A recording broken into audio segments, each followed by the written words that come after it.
on to take a look at the underlying economics, because we think there's significant opportunity there as well.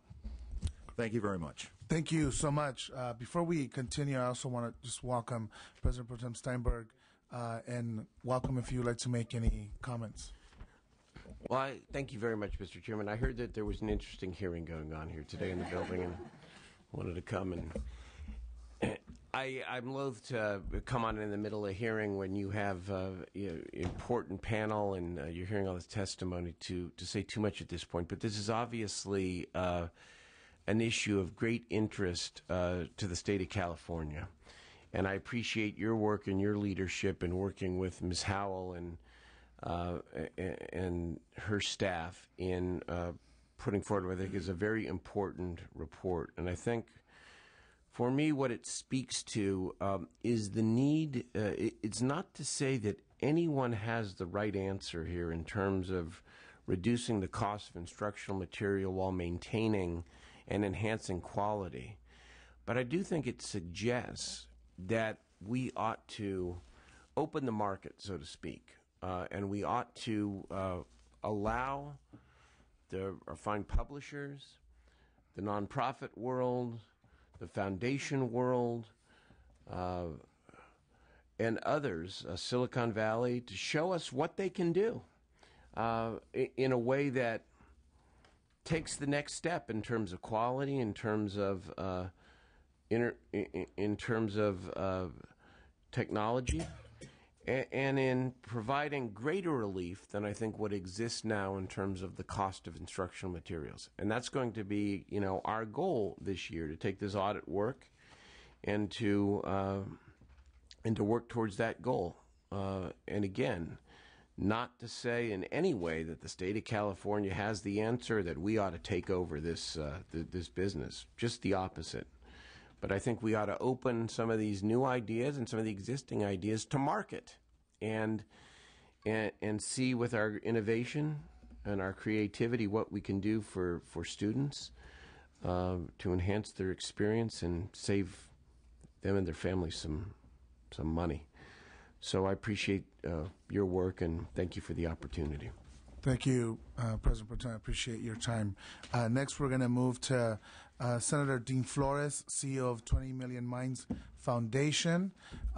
Also, I have to note, former chair of this committee, so I hope I'm doing you proud, Senator. Thank you. Please go ahead.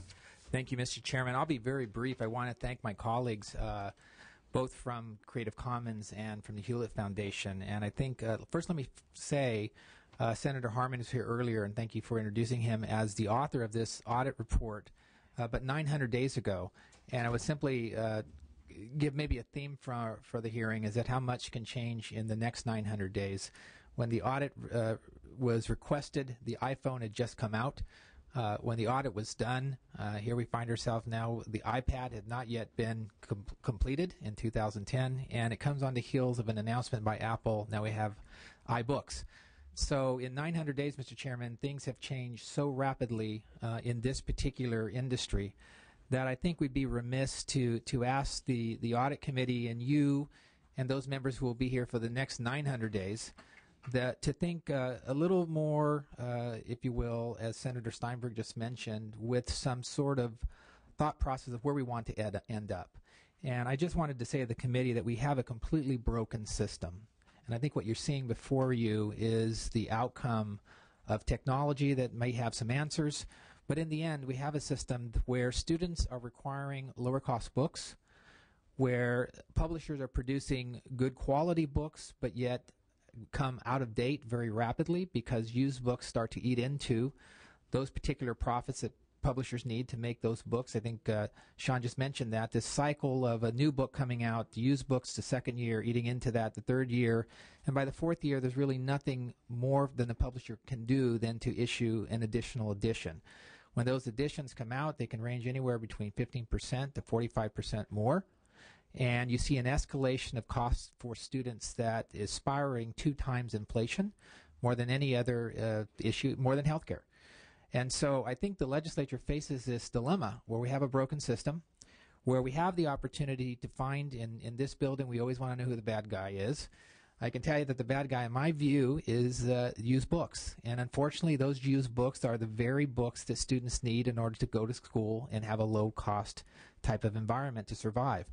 So I think we're trying to find the right balance here. And I would say that the digital world allows us this unique opportunity to end used books, to say that students themselves can purchase a digital book 100% at the lowest price possible every single time, and it can be updated as simple as you and I plugging in our iPhone every night and having those magical updates occur.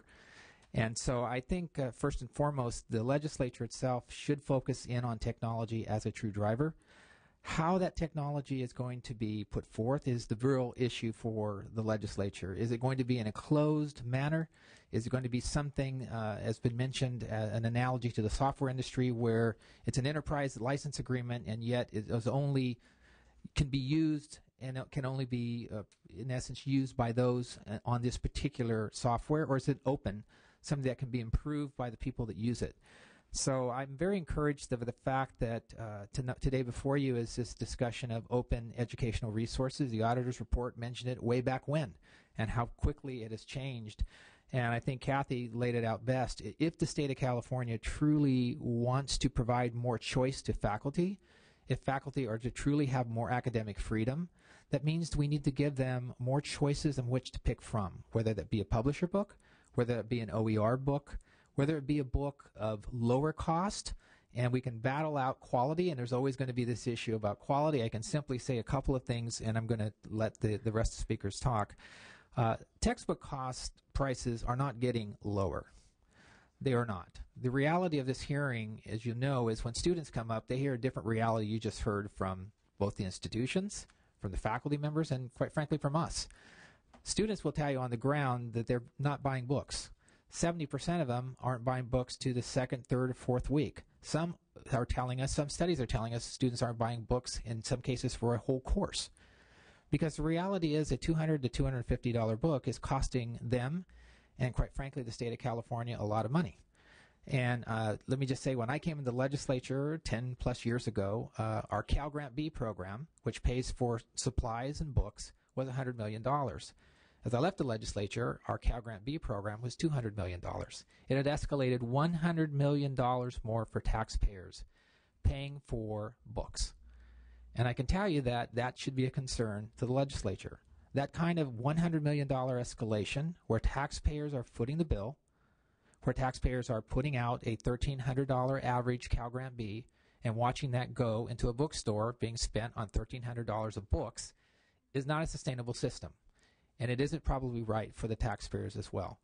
So I think, as Kathy said, if the state is going to seriously consider producing competition, it clearly is going to allow for those books not to be $1,300, but something more like $200 or $300. And if it's in a licensing scheme, I think, as Sean has said, then I think everyone's going to be competing and everyone's going to be doing a lot better.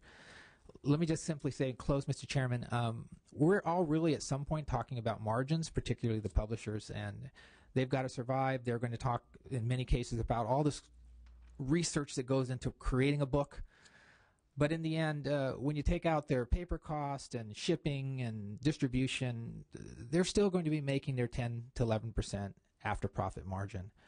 Our bookstores are still going to be making their 4% after profit margin. But I can tell you, if we took out all those other factors with digital, we can offer a book for $17. We can offer a book for $15. We can offer a book for a lot less. But we're going to have to think hard about licensing agreements, about institutions purchasing, about students paying a one-time fee for their books, where they can actually access their books in a way that they don't have to go to a bookstore. They don't necessarily have to see shipping costs going towards them. We need to have our student stores have print on demand, where students can print a book, 300-page book in many cases with technology, within 15 minutes, 300 pages, and in color for less than $20. Arizona State has such a machine. These are the types of things that the legislature, in my view, needs to focus on going forward. And I can clearly tell you that from the open educational resources side, anytime you can read a book online for free for a student is a win. Anytime you can print out a book, print on demand for a student for under $20, it's a win. Anytime the state of California can own that and can have their faculty work on it and make it better and make it more student-centric for their course, that's going to be a win. So I think what you find before you are not two different sides of the issue, but simply one that says used books is not a sustainable system for California anymore. And since Silicon Valley is just, I think Kathy just drove from there, less than a 2-hour drive away, I think what Senator Steinberg was saying earlier is that let's call upon our publishers, Silicon Valley, the best in the OER world, and our legislators to put together the next plan for the nation, which will start here with 3 million students at risk, and try to create something I think that will win and be a real win for the state of California, not only from a Cal Grant B perspective, but I think just from a cost-saving perspective. If people want to know where the state of California is going to get $25 million, I can tell you if we take our Cal Grant B program from $200 million down to $50 million, we can give more students more aid, and we could probably pay for this program in a 1-year payback very simply. Very simple. One-time cost, and have that improved and have that update and have the types of work working with our faculty and our publishers. Because I think our publishers are more than willing, I believe, to produce additional types of things that students really want. Students want open study groups. They want to be able to go into their book. They want to be able to have note-taking capacity. They want to be able to have analytics. They want to have flashcards. They want to have all the things that publishers do so well. And I think the simple issue is, when can we get past the content that is very basic being available for students for free? I believe no one owns the periodic table. I really don't. I think it's been around. It's in my daughter's school in Marble. Every time I see it, it hasn't changed in a long time. And I'm not sure mean, medium, mode has changed very much either. This basic commodity type of content is what is at stake for the state of California, and trying to pull publishers and OER folks together and try to have a license that makes sense so we can improve it is really, I think, Mr. Chairman, where the Audit Committee and the legislature should focus. We're really thankful for Senator Steinberg to starting the debate, but I do think at some point in time, 900 days later, Mr. Chairman, when you're in the Senate, and now we're not talking about iPhones or iPads or iBooks, but maybe we're talking about something completely different for students where they can self-assess themselves, then we're going to be having this wonderful conversation where we came together on a licensing agreement that made a lot of sense for all the industry. So I just want to thank you for having the hearing. Thank you, Senator Flores. Appreciate your comments. Well said. Next, we're going to move to Mr. Bruce Hildebrand, Higher Education Executive Director for the Association of American Publishers. Mr. Hildebrand, go ahead. Mr. Chairman, pleasure to be here. Thank you for inviting me. I want to put on the record, I have been to dozens of textbook hearings in dozens of states. This is the most comprehensive gathering of experts and opinions that I've ever attended, and it's been fun. It's actually, you can learn something here today. It was neat. I was struck by the range of options. Nobody's got a monopoly in this thing. You heard about thousands of pieces of OER. You heard about thousands of technologies and applications and changes. I like this point of 900 days. Apple, when they announced their new iPad for textbooks the other day, sold, 350,000 textbooks in a couple of days, and we're selling textbooks from McGraw-Hill for as little as $15 each. I think it was appropriate, as you chose to do, was to begin with the auditor's report. I should tell you, and Ms. Howell could tell you, that the publishers per se, which are referenced, and whenever you see the Association of American Publishers are referred to, I'm the Association of American Publishers, so that's me. So those were my comments. So we were committed to the report, but as you can expect, we were cautious. We waited to see it. And we had some problems with it. There were some technical problems. But what we were afraid of is what might not have gotten heard. And those were two problems that I want to start with. They caused some challenges as we go through this debate. I hear, for example, when we're talking about what do textbook cost. So I go to all kind of independent sources where I don't have any interest, and they don't really have any interest in it. And they tell me, if you go to Student Monitor, that student spending, and that's your criteria you're looking for. If you go on to a car lot and you pick out all the Ferraris on the lot and you add up the prices, then you're going to have an incredibly expensive car. So if you go into the bookstore and you pick out every one of the expensive textbook you can find with the massive amount of supporting technologies and information, and you add them all up and you divide them, you're going to have a very expensive book. So let's talk about what the student's spending, and it's the very reason for that spending is everything you heard in this room today. The e-books, the new technologies, the OER components, and faculty-written stuff, and custom-written books, and low-cost editions, and no-frills editions, and three-hole punch editions, and URLs, and all the other technologies that are coming into play. But according to Student Monitor, student spending went down 10% from the fall of 2009 and is now down 20% from the fall of 2008. That's not a function of printed books. When you and I spoke, I said, there's this chasm I'm trying to get over. And as an old guy, it's a little hard. All I had was a printed textbook. I had a calculator. I didn't have a calculator. We didn't have them when I started school. So we, on the one hand, have this dichotomy, if you would. We're talking about OER that's 100% digital, and if you want a printed book, you can have it. And everything we're fighting with or discussing on the price side is the most expensive tech books in the world. So when we look and evaluate what the students are spending, let's look across what the real world is, not what these two differentials are. I think we also have to look at what can occur with all these new technologies. You've got the National Center for Academic Transformation, headed by an interesting woman, bright, tough, just holds everybody's feet to the line, is driven by metrics, who's been able to lower the cost of instruction by 30 to 40% using technology, while increasing, which is more important, the pass rates by 30 and 40%. So I think we need to look at what is actually occurring and what savings can be had.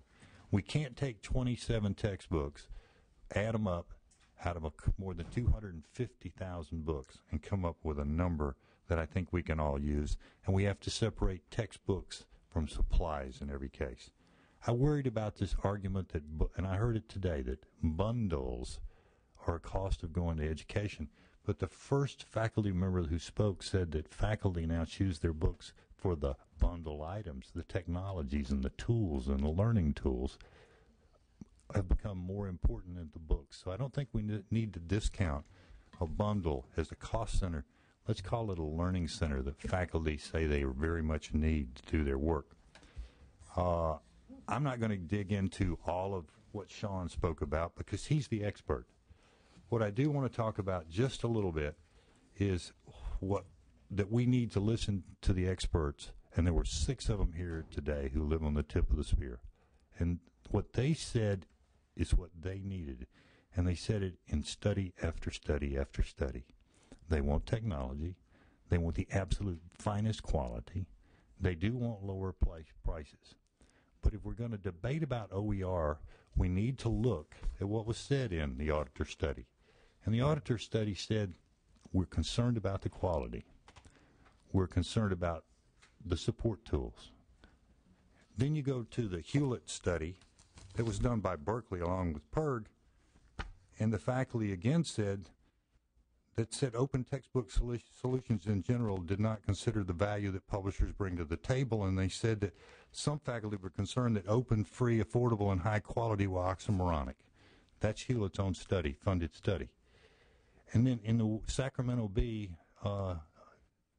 less than a week ago, they said the proposal faces criticism from professors who say the online text may not be of quality. Quality has got to be a critical issue from day one. We have to look at what goes into a textbook, if you will. This is one psychology book. It's one of the best sellers in the country. This is a list, which I'll provide to the members of the committee, of 30 or 40 support tools and research implements that go with this book. That's what makes it so popular. My phone has been broken for days. Excuse me. I can't believe it's working. It's sort of like been carrying a rock around in my pocket, and now it goes off in a hearing. This is the most popular biology book in the world.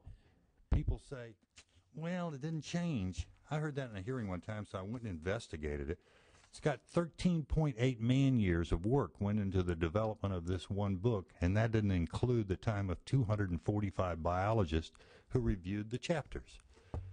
We need to focus that this is something that goes with the psychology book. That's the instructor's manual, and the faculty are trained in it if the school wants. And this is just a tool that comes for, quote, free.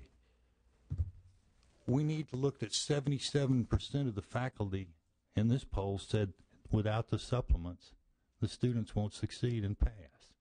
So we have 75% of our students in this study, they say, are not prepared for college level work when they enter their freshman year in community colleges. I heard more ways to reach and attack this problem today than I've ever heard in a hearing in my life. But I don't think, as the former senator mentioned, that we can isolate this down to anything. It's going to have to be a partnership. And I think we're going to have to depend on the people who have successfully provided these materials. Are prices coming down? Yes, in some instances. It's going to be on the digital side. But the one thing that is driving us all crazy and was discussed by some of your faculty and some of your most senior officials in the hall was the uptake of electronic materials.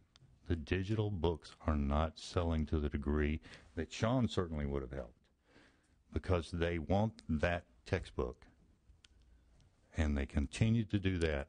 And that how we transition this, it's happening, but how fast we can transition it is going to be a major factor in the cost equation going forward. So as it boils down to it, it will be the customer who decides ultimately, and the two driving customers are the faculty, the deans, and the department heads, and the students who use the materials. Thank you. Thank you, Mr. Hildebrand. With that notion that you said about coordination, this is just a comment and a question for the panel. Anybody could take a stab at it. Is what can we do as a state to encourage more of this coordination between the entities that are in charge of providing the academic curriculum that we need for our students? And then also, Ms. Chow, I just want to give you an opportunity to respond to the publishers. I just think it's important for us to get that other perspective as well. Sure. But first question, I'll let Barbara do hers. In terms of what the state can do, let me go back to Bruce's very first comment about what he called the car lot.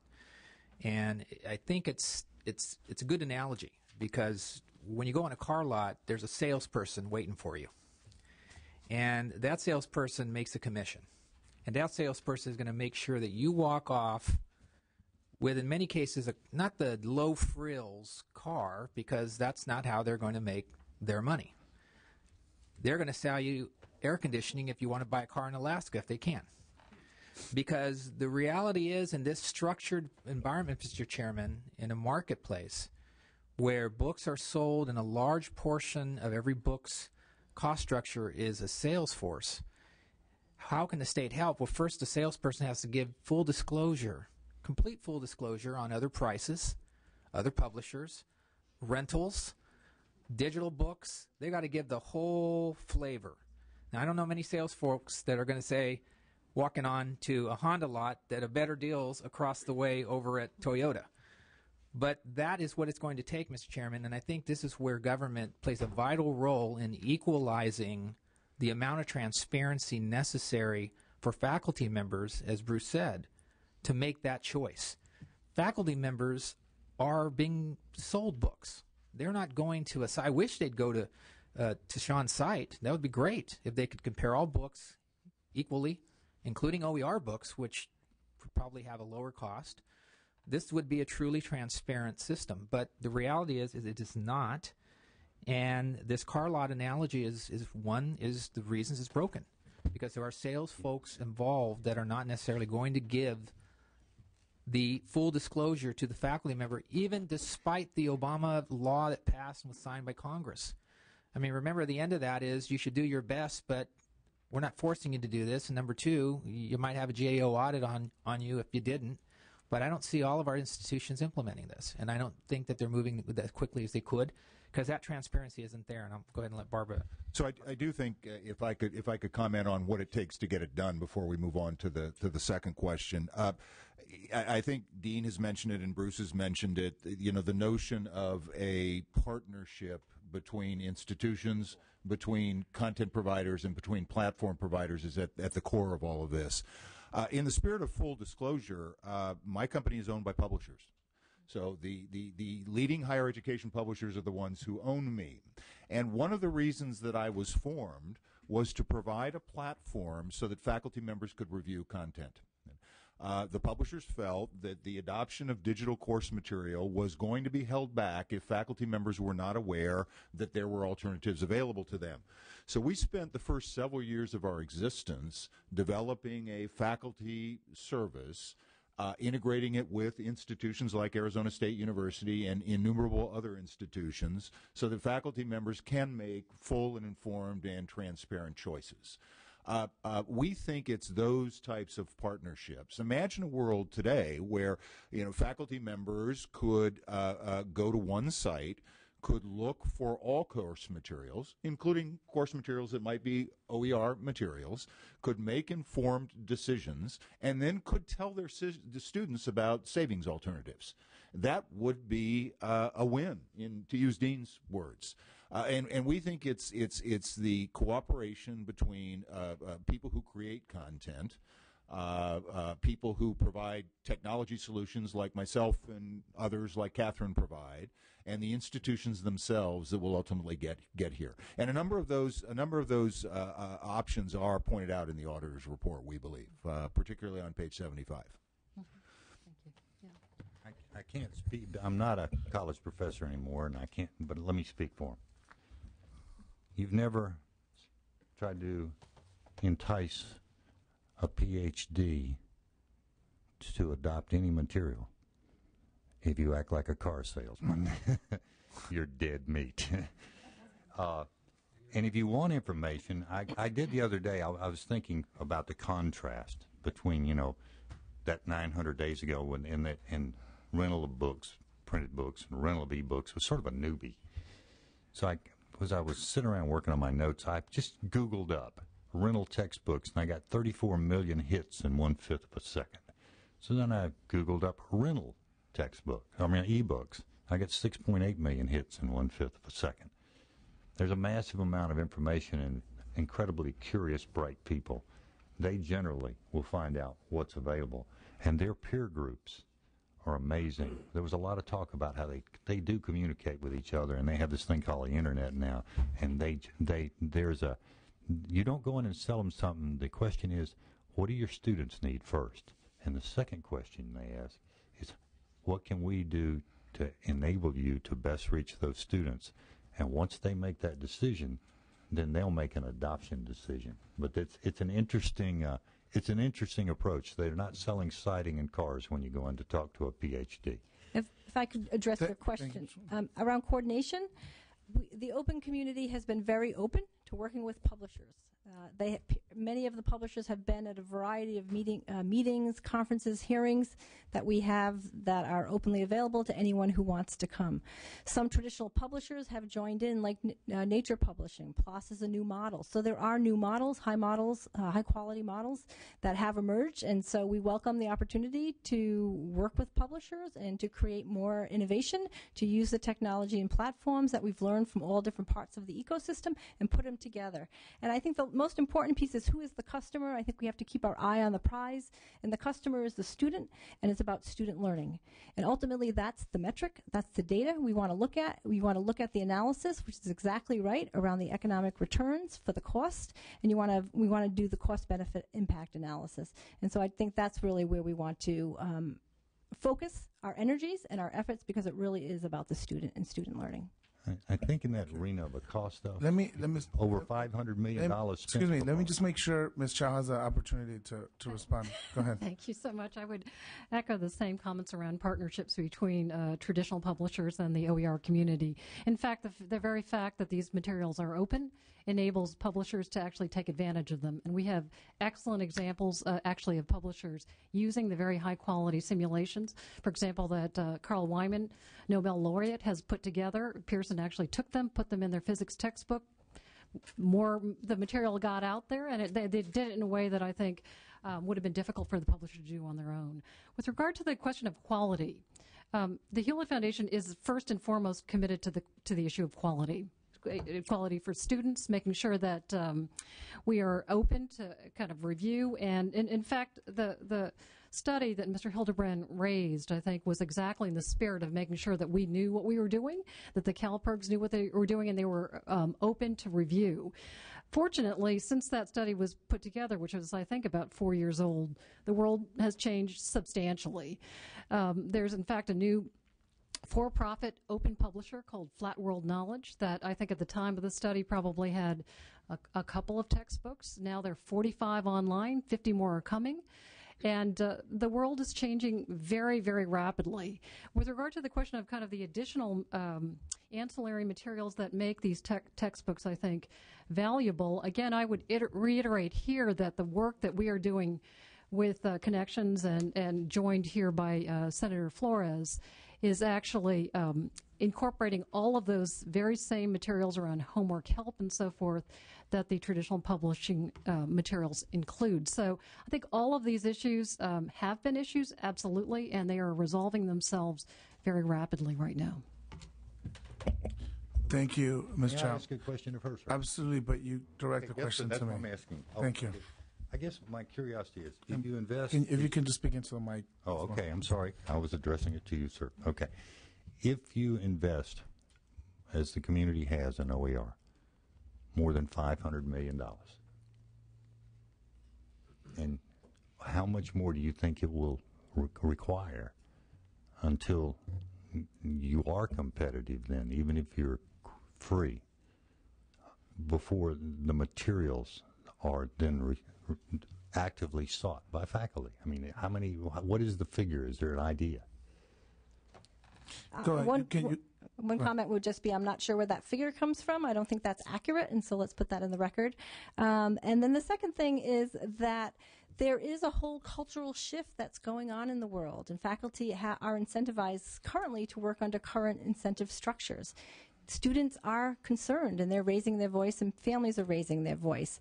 I would put back, how much has the publishing industry put in? This is a very new model. We're on the edge. We're trying to figure out. We're trying to understand. We're trying to innovate and be creative. This is the way the world is going. And so we need to figure out how to harness partnerships, expertise, think about scholarship, how to bring those academics together. The academics are publishing under open access journals. They are doing it in droves. This world is changing very quickly. It's happening in the science. It's happening all over the world. So I think we need to be very clear to look at a systemic approach, which I think you're trying to address. Let's look at the system, and the system is not just about creating that first-time textbook, but also the sustainability of that textbook and the public savings for the students and for California to adapt, to change, to evolve, to add additional media to it. What is the best we have out there right now, and how can we put it together to create what we need to for the students of California? Well said. Thank you. And with that, we're going to wrap up this part of the agenda. Thank you so much. We're going to now ask our state auditor to come back really quick and see if she has any closing thoughts on the issue, if there's any. State auditor.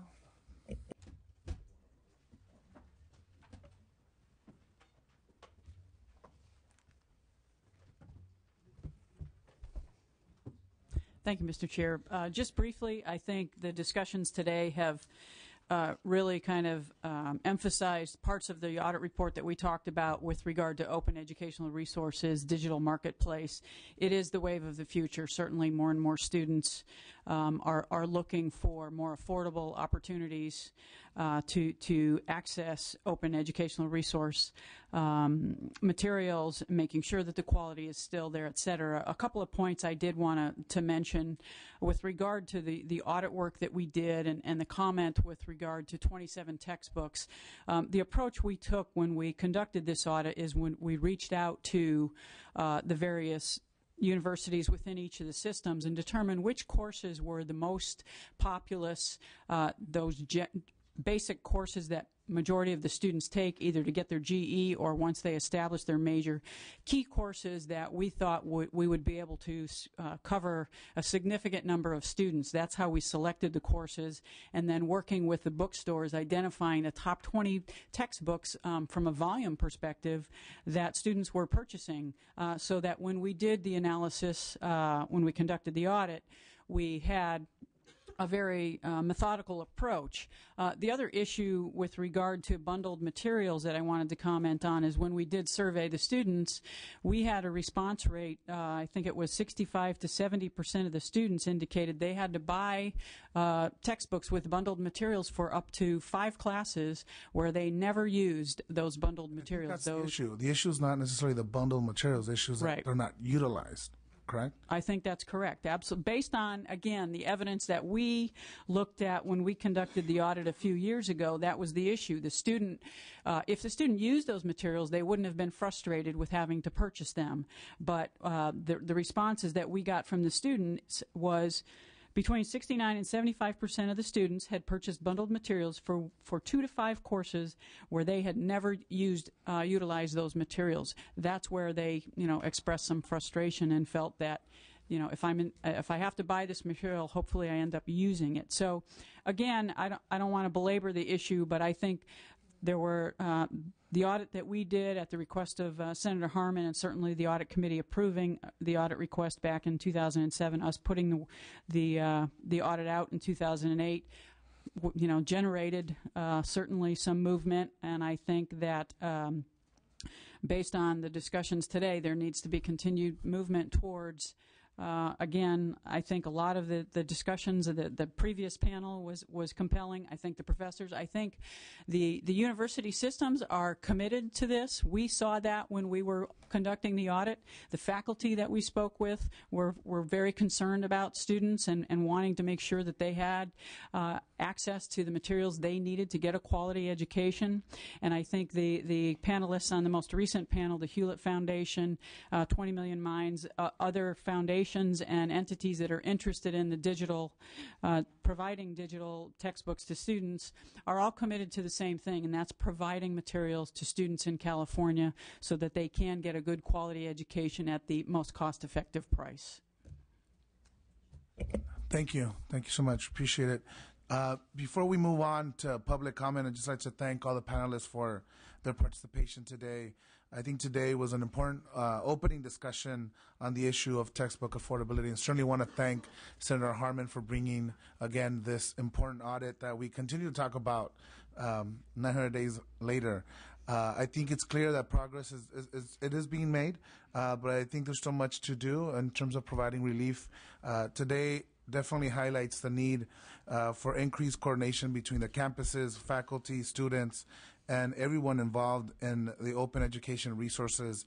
I do agree that this is the wave of the future, and I think we need to have this discussion now and include our publishers as well in this discussion. We need to make sure that all the results of this work, the quality, affordable education, all these issues that were addressed today continue to be at the forefront. We have to work very hard to ensure that our students not only get the best quality, but get the best affordable textbooks and educational resources they need so that they can succeed and really be that workforce that we're going to need for the next generation. And speaking of these students, I'd like to open up the public comment during this time, and hopefully our college students would come forward and speak about their experiences and some of the strategies that have worked to reduce the cost of textbooks for them. And if they would like, they could please line and commence with the public comment. So please go ahead. Hi, my name is Diana Fuentes-Michel, and I'm the Executive Director of the California Student Aid Commission. I just wanted to speak briefly. I think one of the things that I wanted to communicate directly as the Commission is going to be having a hearing on February 23rd to look at this issue in terms of what Cal Grant pays for. Senator Flores raised the issue of Cal Grant B students receiving an access award, and that some of those funds go towards paying the cost of textbooks. The Commission believes that controlling the cost of textbooks would have a dramatic impact in bringing runaway college cost in line with financial aid. We are asking students to pay more for college with less assistance, which means that they have to work longer hours to cover the funding gap. About a third of all full-time students have to work at least 20 or more hours a week. At least 60% of all our part-time students have to work in excess of 20 hours a week. We believe that this is a particularly excellent topic to bring at this time, given the changes that your speaker spoke to in terms of the technology environment, and we look to working forward with you and members of your committee in looking at this issue and bringing forward recommendations to how the legislature might deal with this when we're looking at the issue of how financial aid covers college expenses. Thank you. Thank you. Thank you for your comments. Go ahead. Hi, my name's Dan Pegarsh. I'm a freshman at Sacramento City College, and I recently spent just under $200 on a Spanish book. And the reason it was so expensive, or the reason why I don't understand why it was so expensive, was I had to pay for the book as well as online content, and all we use is the online content, and that was less than a third of the cost for all of it together. And had they only charged me for the online contact, all the online content, it would have paid less than $50. And I ended up spending that much money, and for me, being a student who's funding all of my school by myself, and I have to pay for my food and my housing and all of that, $200 is a lot of money for me to spend and is a huge hit, and that financial burden then goes on to my family members, including my uncle and my parents. So, I mean, if there was any way for me to spend less, that's the biggest and most helpful thing for me and my day-to-day life. So that's all I wanted to say. Thank you for your comment. Go ahead. Hi, good afternoon, policymakers. My name is Irvis Orozco. I got accepted into UCLA and Berkeley, but I had to opt out, and I am currently a senior at UC Davis. I'm studying international relations, and my emphasis is in economic development. The original plan of 1960, the original master plan for higher education in California stated that all eligible students would be provided with affordable education for students throughout California. Since I've been part of the UC system, tuition has risen almost $5,000, almost $1,000 each year. During this time, I have struggled to pay for and continue my education at the University of California. At times, I've had to work out in the fields here in this area to pay for my tuition. This continues to be my plight, but I dream of graduating this year. The California Master Plan for Higher Education has failed my generation. The educational disadvantages is uncalled for. During this time, I have struggled to pay for classes. Sometimes I was able to pay just for one book at a time, one book out of 3 or 4 books that were often assigned to one class. This also meant that if I wanted to follow up on homeworks or readings, that I would need to stay on the campus library, so I could use the books on the reserves. I often left the library at midnight when the library closed, because I often competed with other students that also had to purchase, that could also not purchase the same books. In our 300 to 400 student plus classes, we're all struggling to pay for classes plus $400 to $500 in books each quarter. The reality is that many of my friends throughout the state want to have their books available in electronic form because they're affordable. Legislators, please step up your leadership to bring the Master Plan for Higher Education more attainable to students of low-income affordability. Please help in developing more educated workforce that is highly technical. Help bring more money to our state economy by having technology being developed in Silicon Valley. Help the working class students be able to afford higher education, as well as no more profits over education and publishers that are out of touch with students. You will see myself and other students throughout the state organizing to make this initiative happen. But we need your leadership, and I want to thank you all for having this. Thank you. Thank you for your comments. Go ahead. Hi, My name is Tara Parkresic. I am a design student at UC Davis, and I also work at the UC Davis bookstore, so I have an interesting perspective on all this. This quarter, I bought this textbook here, found a fellow student through Craigslist who was willing to sell it to me for $100, and she only recouped half of the cost of what she originally bought it for, and I saved half of the cost. But the fact that this is through a publishing company and a traditional textbook is not what determines whether it is high quality or not. I have seen some incredibly poorly written textbooks in my time, and just because it's an open source textbook doesn't mean that it will be low quality. The fact that it was open source and other people are able to look through it, change it, add to it, is going to improve quality. And that's a really great option. So not only are books going to be more available to students, they are going to be better, and they're going to be cheaper. And those three things together will really help improve university for students in the future. Thank you for your comments. Go ahead. Hello, senators and assembly members. My name is Aref Aziz, and I'm junior at UC Davis, political science and economics major. Quickly, before I start up, I just wanted to say I'd like to clear an earlier confusion. Vice Provost of the University of California mentioned that textbook price matching works with books that you buy online. That's actually not true.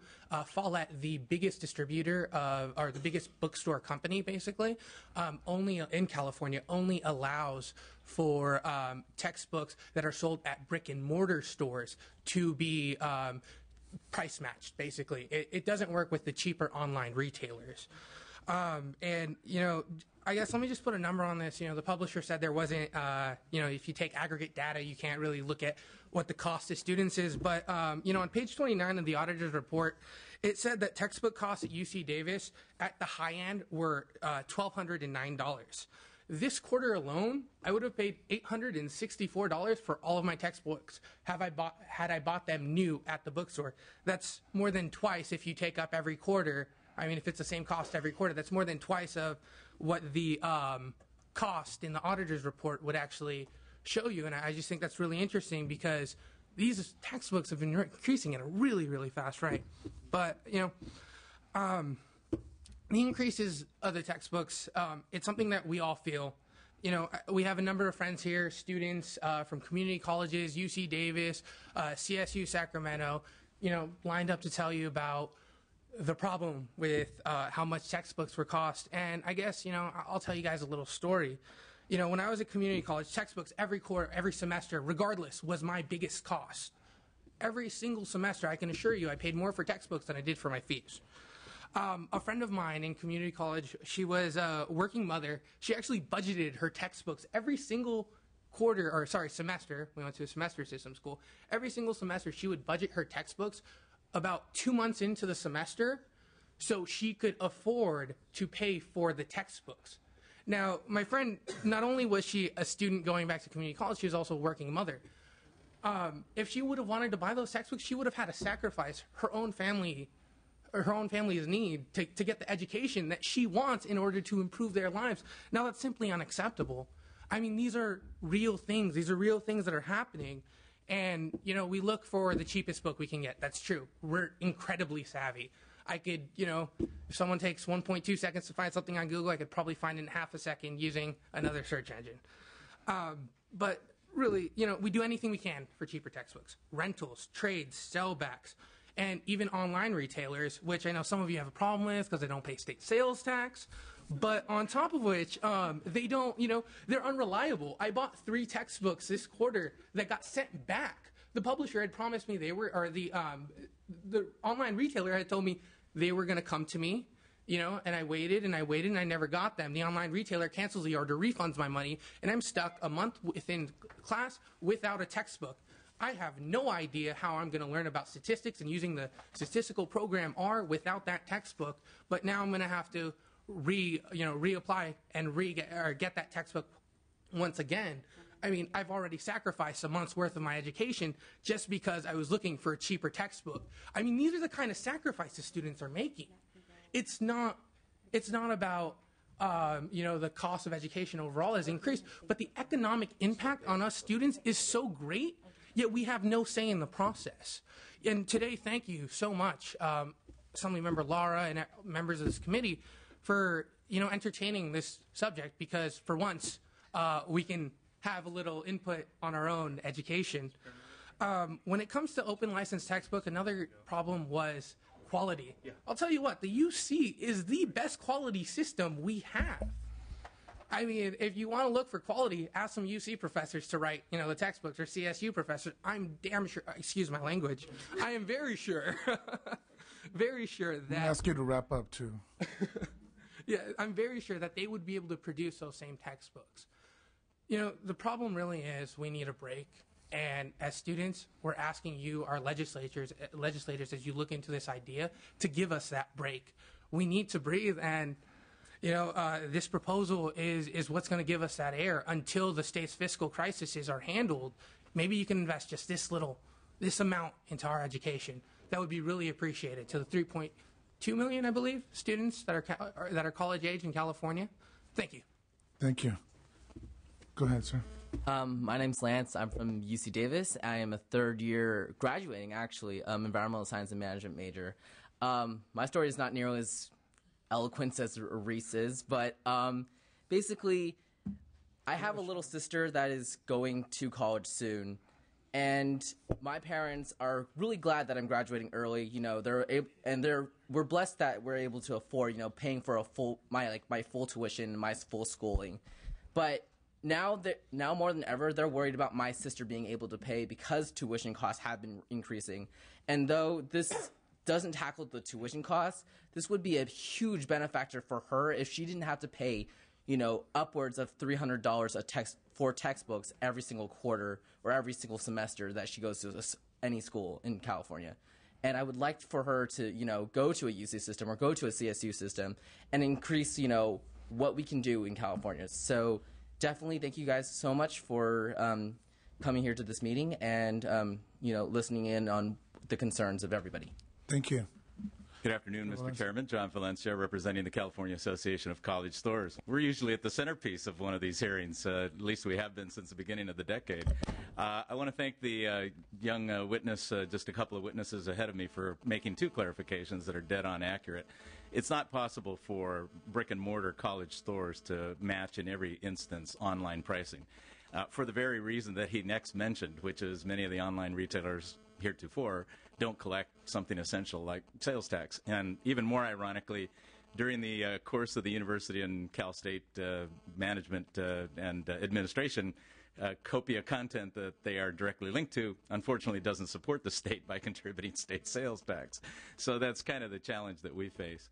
I distributed at the outset of the hearing, probably, at least from our perspective, one of the most significant developments since the auditor produced her report in 2007.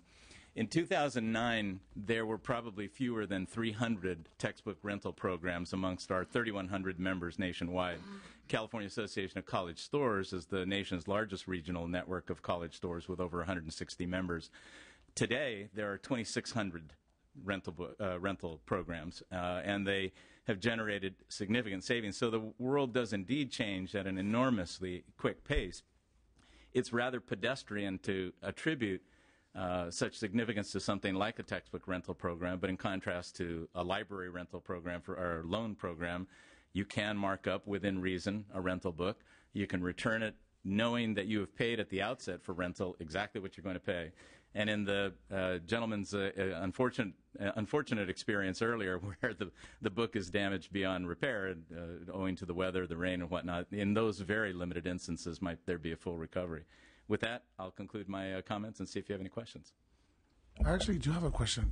So who owns and operates the bookstores on campus? It varies. Our membership varies in ownership structure across the spectrum. We have university, CSU, and CCC directly owned institutions. They are expected to contribute to the overall economy of either the CCC or the CSU or the UC.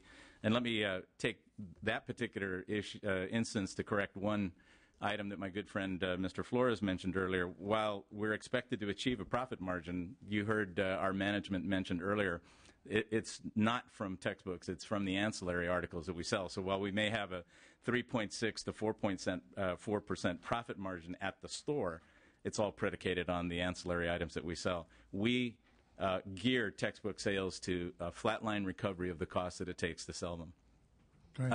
We're also owned by foundations. We're owned by private entities that contract with the institution for the delivery of textbook and ancillary services on campus and off campus, for that matter. Thank you. Welcome. Thank you, Mr. Chairman.